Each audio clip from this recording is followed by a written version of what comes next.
ముఖ్యమంత్రి సీఎం రేవంత్ రెడ్డి పర్యటనగా ములుగు జిల్లాలోని ప్రసిద్ధ పుణ్యక్షేత్రమైన మేడారం ప్రత్యేకంగా ముస్తాబైంది. వనదేవతల గద్దెలు, ఆలయ ప్రాంగణం రంగురంగుల పూలలు, తోరణాలతో విరాజిల్లుతున్నాయి. ఇవాళ సమ్మక్క సారలమ్మ సన్నిధిలో నిలువెత్తు బంగారం సమర్పించి ముఖ్యమంత్రి రేవంత్ రెడ్డి ప్రత్యేక పూజలు చేయబోతున్నారు. మేడారం సన్నిధిలోనే చేయూత పింఛను మంజూరు పత్రాలను సీఎం పంపిణీ చేస్తారు. అలాగే ప్యూరిఫైయర్ వాటర్ ప్లాంట్ ను ప్రారంభిస్తారు. ముఖ్యమంత్రి రాక నేపథ్యంలో హెలిప్యాడ్ నుంచి వనదేవతల ప్రాంగణం వరకు పోలీసులు భారీ బందోబస్తుతో కట్టుదిట్టమైన భద్రత ఏర్పాటు చేశారు.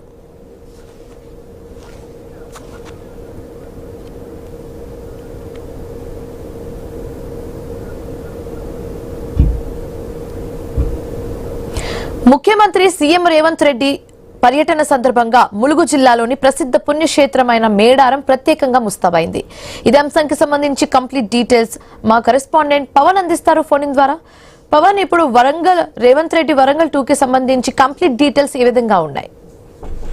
ఆదివాసుల ఆరాధ్య క్షేత్రం ములుగు జిల్లా మేడారం నుండి ఇటు ముఖ్యమంత్రి రేవంత్ రెడ్డి గారు పర్యటించడం జరుగుతుంది. అయితే ముఖ్యమంత్రి రేవంత్ రెడ్డి మేడారం వస్తున్న సందర్భంగా వనదేవతలు సమ్మక్క సారలమ్మ గద్దెలను దర్శించుకొని ప్రత్యేక పూజలు ఉన్నారని చెప్పి అధికారులు చెప్పడం జరిగింది. అయితే సీఎం రాకతో మేడారం మొత్తం ఒక పండగ వాతావరణం సంతరించుకుంది.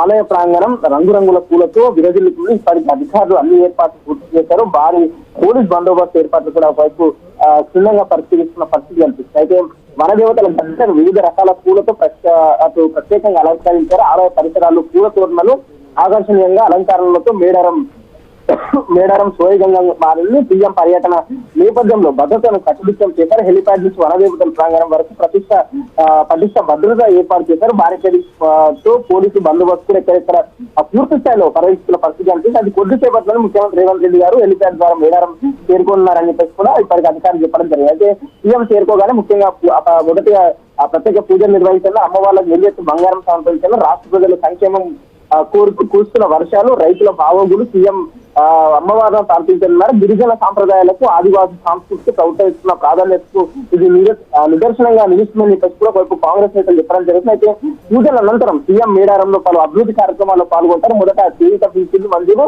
పత్రాల పంపిణీ, అర్హులకు లబ్ధిదారులకు సీఎం స్వయంగా పత్రాలను అందజేయనున్నారు. వృద్ధులు అలాగే వితంతులు, వికలాంగులకు ఇది పెద్ద ఊరట అని చెప్పేసి కూడా అక్కడ ఉన్న నాయకులకు చెప్పడం జరుగుతుంది. అయితే ప్యూరిఫై వాటర్ ప్లాంట్ ప్రారంభం చేయనున్నారు. మేడారంకి వచ్చే లక్షలాది మంది భక్తులకు స్వచ్ఛమైన తాగునీరు అందించేందుకు కూడా ప్రభుత్వం ప్లాన్ చేస్తున్న పరిస్థితి ప్రస్తుతం ఇక్కడ కనిపిస్తుంది. అయితే మేడారం అనేది కేవలం ఆలయం కాదు, ఇది తెలంగాణ సంస్కృతికి, గిరిజన ఆత్మగౌరవానికి ప్రతీక. ప్రతి 2 ఏళ్లకు ఒకసారి ఇక్కడ జరిగే సమ్మక్క సారలమ్మ జాతర ప్రపంచంలోని అతిపెద్ద జాతరగా ఇక్కడ జరుగుతుంది. అలాంటి పవిత్ర క్షేత్రానికి ముఖ్యమంత్రి రావడం, ప్రత్యేక పూజలు చేయడం గిరిజనులకు, ఆదివాసులకు ప్రభుత్వానికి అండగా ఉందనే సంకేతాలు ఇస్తుందన్న చెప్తున్న ఒకవైపు అధికారులు. అలాగే ఒకవైపు కాంగ్రెస్ పార్టీ నేతలు కూడా కరోనా ఉమ్మడి వరంగల్ జిల్లా నేతలు కూడా సంతోషం వ్యక్తపరుస్తున్న ఆదివాసులు మొదటి నుంచి ఇందిరా గాంధీ పోటీలో నిలబడి నుంచి ఇప్పటి వరకు ఆదివాసులు కాంగ్రెస్ పార్టీకి అండగా ఉన్నారు. ఆదివాసులకు ప్రత్యేకంగా కాంగ్రెస్ పార్టీ ముందు నుంచి అభివృద్ధి పనులు కావచ్చు, మిగతా పథకాలు వాళ్ళకు ముందు లైన్లో పెడుతున్న పరిస్థితి కనిపిస్తుందని అక్కడ నాయకులు చెప్పడం జరుగుతుంది.